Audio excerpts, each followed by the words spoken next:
starting with Mondir Kanfir, the advisory board member, AM Acceleration at Station F en France. Thank you very much for joining us here today. We're going to get you all set up with your nameplate because, after all, it's all about the photos for social media. We got to make sure your name is there. Fantastic. We'd also like to welcome Chinwe Okoli from Nigeria. She is the founder of the Grand Africa Initiative. Ms. Okoli making her way to the stage. Thank you. Also, Nawaf Mohammed Al-Koheji, Chief Executive Officer from Tenmu in Bahrain, is going to be making his way to the stage. There we go. Mondir, where is our... Oh, there is he coming from stage right. Fantastic. You are going to be right here, Ms. Okoli. And Maria Jusebes Bajorek, Regional Director of Finance and Motion from Bosnia and Herzegovina, if you could come and join us on stage as well. Fantastic. So, Mondir, you're ready for action, even if the nameplates aren't, but they're almost there. He's working as fast as he can. Farhad, you're doing a great job. And so I'll let you take a seat, and you can get this panel rocking and rolling. Thank you very much. Ladies and gentlemen, and we are going to have time for questions. Mondir, on a des questions, la dernière demi-heure. I think you might have to press a button to get it going. Is there a button on these microphones?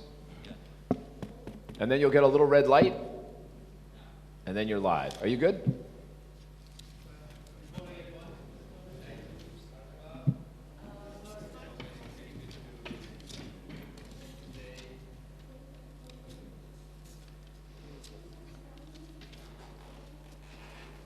I'll tell you what, Mondir, maybe you can lean to the left to get started, and we'll get the technicians to come and have a look at your microphone in a minute.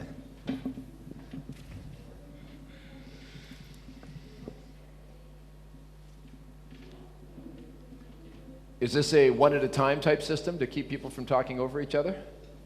Okay. Maybe it is. We're not doing a Fox News where they all just yell at each other. Okay, so I prefer to get it on my left. So welcome again, and very happy to moderate this panel. The topic may look very complex, but we will go through it under three perspectives.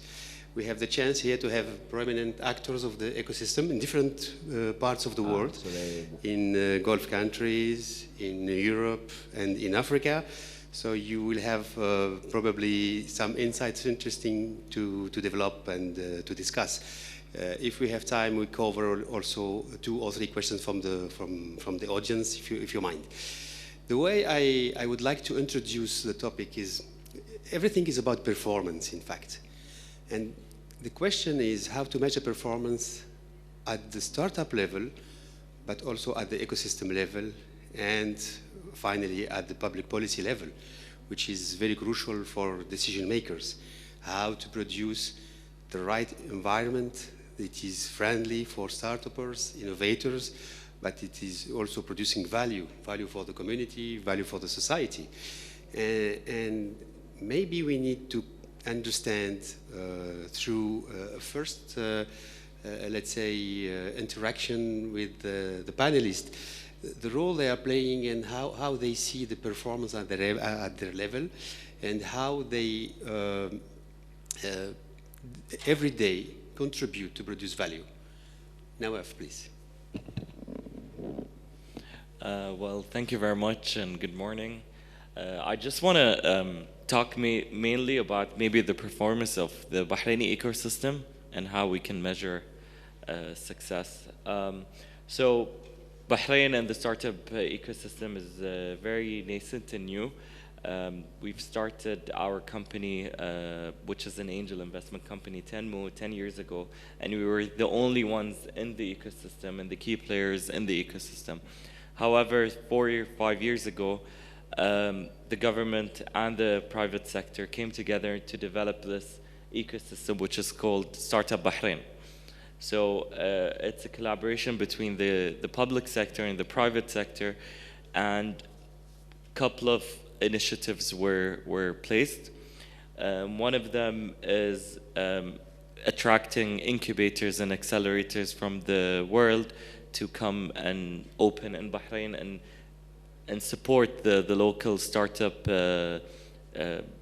development and maybe opening new companies for Bahraini startups. So that was one.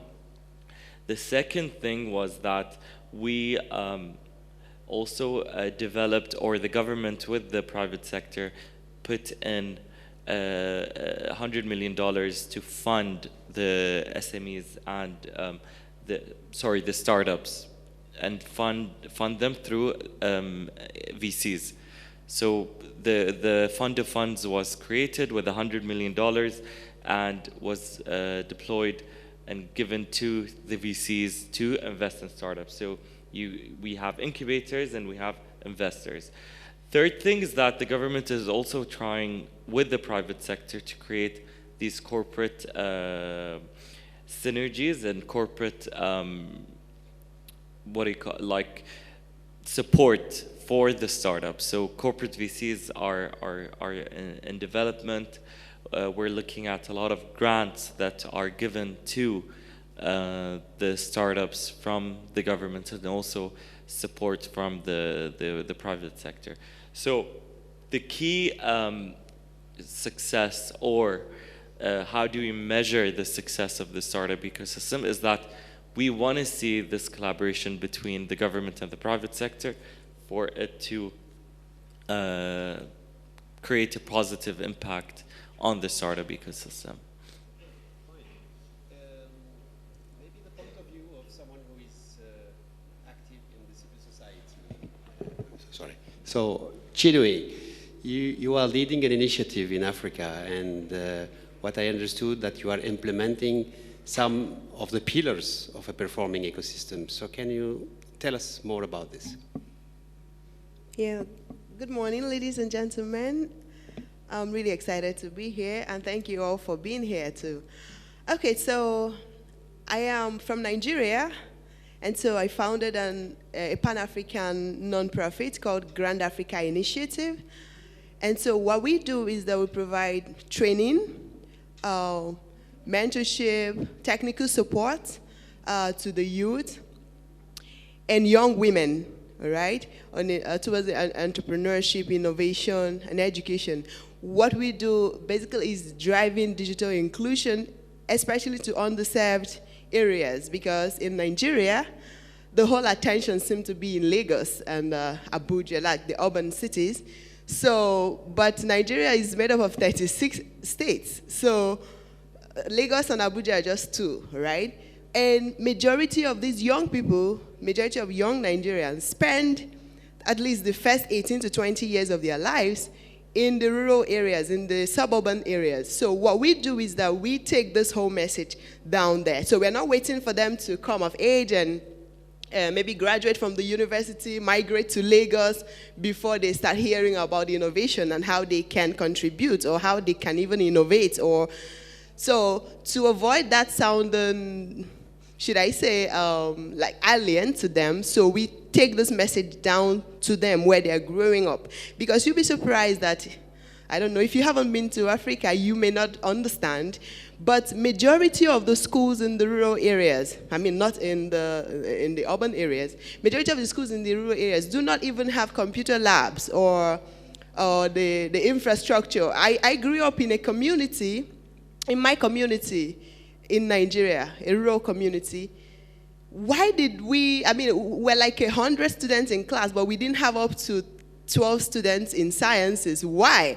Because somebody's coming to tell you about physics and chemistry and how chlorine will mix with some other chemical to yield something. But it's just all magical. You're not being shown that. There's no lab for you to even practice that. And then you're talking about pendulum swinging in physics, and you're just imagining it in your head. But if it were in an equipped school, maybe in the urban areas, these things will be easier for you to understand. And so the people in the underserved areas do not understand this. So we're taking this message. If you're talking about computers and how they can innovate, build software, and they haven't even seen a computer for the first time, not talk of how it works, then it makes it even more difficult to feed the innovation pipeline afterwards. So we're trying to bridge that gap and equip them with these skills so that the pipeline grows better and faster. Thank you. Surely, thank you, Chinwe. Access to knowledge is very important.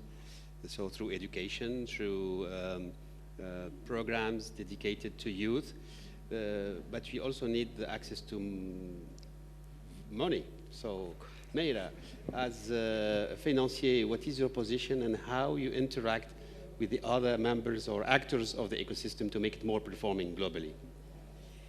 Thanks a lot. I come from the impact asset management world. It's working.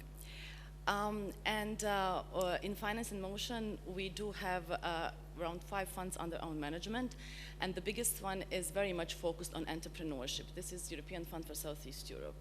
And through that fund, we have been providing for years now access to finance for small and medium enterprises, also micro enterprises, through our partner bank institutions and also through different financial institutions.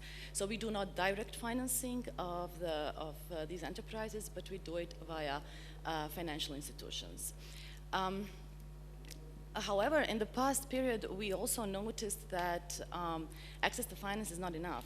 It's not enough to get money. You need to learn how to use this money in the best possible way. So we have initiated EFSA Entrepreneurship Academy. And this is an initiative that is promoting capacity building within, micro and small businesses, also startups. And we do cooperate with many business support organizations in the region. But also we now lately cooperate with financial institutions, which is to my great satisfaction and great pleasure to see that banks are really now being more and more engaged into building the knowledge of their clients, current clients and prospective clients.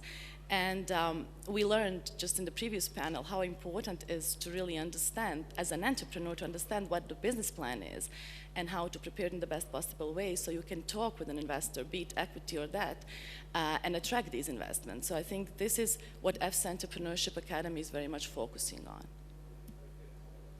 Very good, so thank you. Generating value is in fact capitalizing on assets. And maybe the most complex process of capitalization is the one related with the public policy drafting or production. How do you think that the public policy could help or enable a community to work better together and to be more efficient? Nawaf, please. I think in Bahrain, there were several policies that were implemented and provided to the startup and the business community. One of them is the bankruptcy law that protects the owners. That's very important. Data protection laws is also one of the key elements for creating the startup ecosystem, because you can share knowledge and get knowledge with protection, basically. So the government, as I said, and the private sector are key pillars in making this ecosystem happen, and the key to them is the success of the startups is the success of the economy and the government. So, alhamdulillah, we're seeing a lot of positive initiatives from the private sector. They're getting more involved in supporting these startups and also investing in startups, which also gives them board seats, and they can push their knowledge and professional experience to create this value in the startup community. Okay. And Chinwe, in Nigeria, do you think you have a friendly ecosystem with the right public policies, enabling or maximizing the potential of startups? Okay, I will think, or I will say that the ecosystem in Nigeria is still evolving, right? And so very dynamic. One of the most dynamic yes, one in Africa. Yes. Like, of course, just like yeah, we're talking about government supporting the ecosystem, right? And yeah, in Nigeria, unemployment to start with is very high, unemployment rate. So, and every year the universities are churning out thousands of graduates from all over the country. And then these people just go into the economy to just add to the number of the unemployed youth already. There was a picture that went viral sometime where one of the government agencies called for application, and we had over 300,000 youths falling over themselves, and there were deaths recorded and all of that. So, but the thing now is, young people are beginning to see that innovation is just that next option for them to rescue themselves if government is not there to rescue us yet. But we know that the government legislation can accelerate a business, and it can as well kill a business. So, yeah, there are some policies, but the major problem is implementation, one, because of course it's good. They can come on TV and come up with this fancy legislation and you think, yes, we have it. And then to implement it becomes a problem. Secondly, I could say that our public policy support towards innovation is still like dynamic, is not that stable right now. I can say you really can't predict where it's going next. Just about 2 weeks ago, Lagos State, which is the metropolitan city in Nigeria, in fact, the commercial headquarters of Nigeria, had this, before then they had this law about the kind of motorcycles that you can use for commercial purposes. And then a couple of startups in the last 1 year, 2018 to 2019, came up, like 3 of them, doing very well. And because Lagos is highly congested, I mean, movement, you can stay within 1 kilometer for 3 hours or more. So they came up with this ride-hailing service like Uber for motorcycles. And it was really working. They have all the HML, they met all the requirements, so they were doing well. And last year, in 2019, they raised, May 2019, 2 of them raised $12 million, and that's good for a company that is just about a year old, right? So they were doing good until last 2 weeks. The government said no more Okada. I mean, it's called Okada in Nigeria. So no more Okada, just that. So Okada is banned in Lagos. That's how those 3 ride-hailing services, at least one of them got $170 million from Chinese investors last year.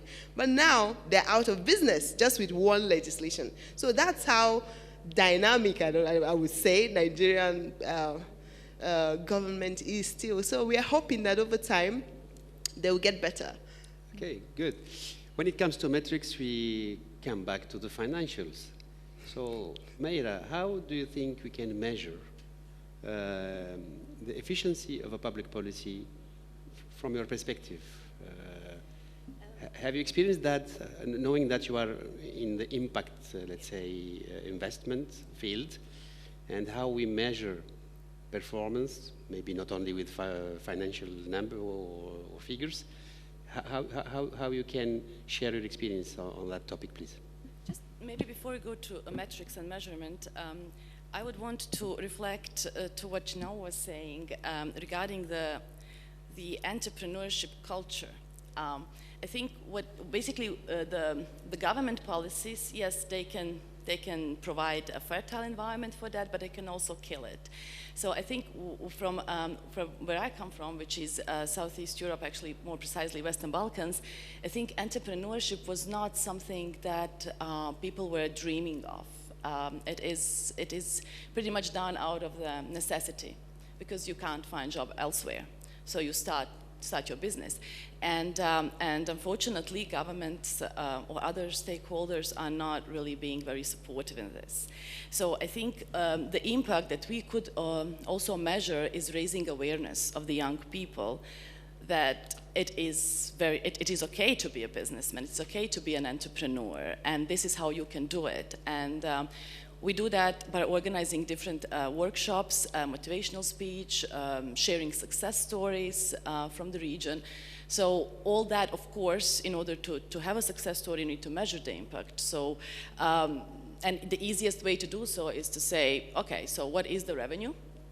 What is the profitability? What is the number of employed people by an entrepreneur, by a business? But I think this is, it's a long way. It's not that easy. So in Western Balkans, the entrepreneurship topic has been popular for the last, let's say, very popular for the last 5 years. So this is not enough period of time to really say, okay, this is how we, this is the outcome of all our efforts. But I think that the patient money and the patient capital building can definitely support us in this endeavor. For sure. Maybe I would like to, before concluding and giving the floor to the audience, I need to have your view on the risk. How do you measure the risk? And how do you think that the risk, which is, by the way, an Arabic word, you know, this is risk. And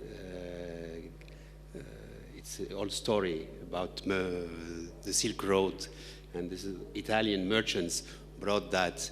They translated ابتغاء الرزق into entrepreneurial risco. And what was the positive risk? The probability to gain against force capital has been turned into the probability to lose the capital, which is the Occidental view.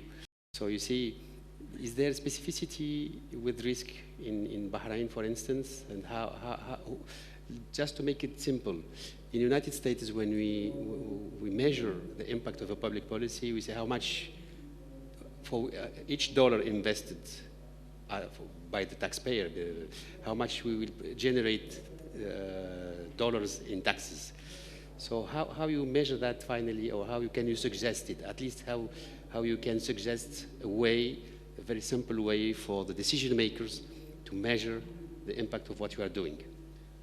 So basically, being an angel investor is all about risk. It's the heart of what we do, basically. If you're not into risk taking, then this is not your field. So most of the risk has been taken by the investor, and what we do is that we choose our investments based on our investment thesis and our model. So another way to look at it is maybe we're working on with the government to match make our investments. So for every dollar spent, one of the government institutes will match it, or they would invest and put money in our fund to invest in these startups. Risk it's all risky. However, the return on investments are great. We did around 5x return on investment so far, and we're very proud in creating more value and supporting more of the local startup ecosystem. Good. Chinwe, what kind of risk are you taking with your initiative? Well, so I would say, yeah, risk.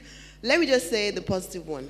I think to reduce risk, both for the angel investors, the VCs, and the government who are matching the fund and all of that, reducing the risk will require making sure that the people driving this, the entrepreneurs themselves, have the right skills to actually drive this business. Because that's actually, that's essentially what makes business fail.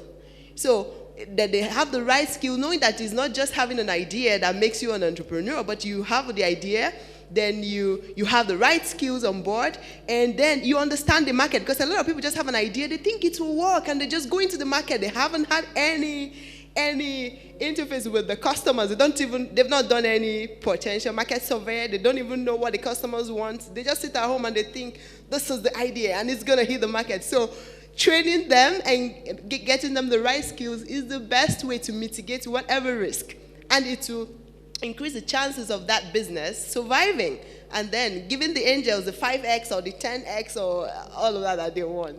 I think that's it. Very good, very good. Mayra, something to add on risk management? Yeah, capacity building. Okay. Capacity building of entrepreneurs, capacity building of institutions working with entrepreneurs, business support organizations, education, knowledge, yeah. Yeah, the number effects and the people effect. So we need to consider both. Okay, so is there some questions from the audience? Okay, we can please give him the microphone. Thank you. Welcome. Actually, I would like to ask you from your experience, do you see that there is a difference between what the startups need and what the experts think they need? If so, how do you think that can be solved? Thank you. Wow, very wide question. Okay, now if Yeah. So in my experience, I think you need to give the startup or the founders like a leeway for them to grow, and also the startups also need to know or need to learn from the investors or their mentors, because it's a collaboration between both. I think you take some, you give some. However, a key pillar for this success is that communications is very important between them, sitting in board seats and mentoring them and taking them from where they are to where they want to be is very important. So yeah, both need to work together. However, the startups need to lead. This is the most important thing, because there's something about the founders that make the startups grow, and you need to like find that thing and then nourish it. That's what maybe I can add some point here. Assessing the need is a very important step at different stages of the time cycle or life cycle of a startup. And the best way is to have different perspective. At the early beginning, it's very good to have the angel investor as assessor. An entrepreneur, it's better to have an entrepreneur rather than a financier, because the financier will judge you on your business plan. And if you have a wrong business plan, you cannot be very, let's say, presentable. So the angel investor is taking the risk. This is what we call the istirzeq. So he's looking at you in a different way, with a humanistic, let's say, dimension. Are you agree, Meira? Yeah, definitely. But I think the question is very right, because there is this gap, and I think only by right communication and right, it's again okay, right communication between the parties, you can really narrow the gap. And I would agree also with Nawaf what he said, that it has to be a startup that is, or a business that knows the way up. And I think the experts, those that are supporting the business, should really also understand that and really do it in a way that is expected by the business. Okay, Chinwe? Okay, just quickly.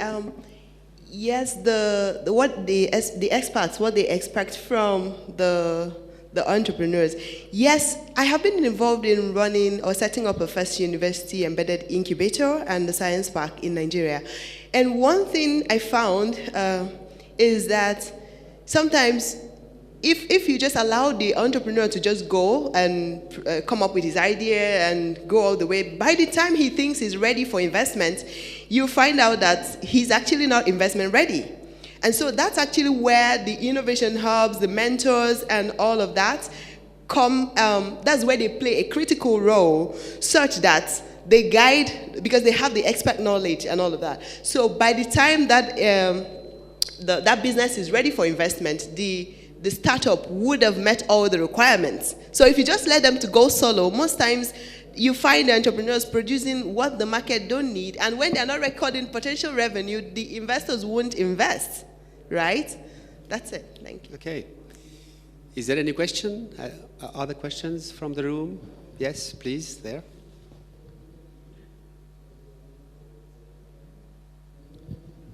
Antonio Grasso from Italy. I run 2 social channels on Instagram and Facebook for young people, young entrepreneurs in developing countries, Middle East, Africa, especially Nigeria. I have a lot of followers from Nigeria. They send me questions many times, and many questions, I cannot respond to all the questions because they are very hundreds of thousands, but many questions are about motivation. You know, when we talk about entrepreneur, we need to talk also about people. They need to be motivated. So many people, example from rural area where you were talking, they are really in search for motivating, from something to follow, you know, to to achieve a success. Do you have in mind to fund some initiative on social media for young people that can talk their language, you know, the motivational language, entrepreneurship in a comprehensible way, not only, you know, shaping in regulation or law. This is very important, you know, it's the framework for the global development. But we cannot forget people. So I think young people need also to be motivated. Thank you. You are certainly right. Motivation, meaning, passion. It's all about this. This is entrepreneurship in holistic acception. I will take it. Was not a question, so we get your message. Thank you for this. Your Excellency, please. The microphone, please. Thank you. Thank you very much. What is the definition of entrepreneur? Okay. You know, we speak about entrepreneurship, entrepreneur. Am I entrepreneur? Are you entrepreneur? What is the definition? I would very much appreciate it if someone can advise me and tell me what is the definition, not the dictionary definition. Of course. We get your question. Very interesting challenge. Who can share his insight about this? Yeah, do you want to? You will have 4 point of views. Well, an entrepreneur is a problem solver, all right? Yeah. It's someone who sees, of course, if you're not an entrepreneur, you're looking at this problem, you're complaining about this problem, you have no idea how to solve it, but an entrepreneur sees an opportunity in that problem and then goes for it. So it's a problem solver, a risk taker. That's the first definition. The second one is, it's a courageous person. It's a person with passion, person who is not afraid of challenges. Okay, second definition. I think problem solver is one of the most important ones. Additional to that is that maybe each entrepreneur has a different mindset for a return. It's not all of them want financial return. So it's somebody that has a goal and wants to achieve it and does it and maybe excels in it. Giving back to the community, solving a problem is the heart of all of that, but also somebody that is free and creates value from what he does or she. This is very important.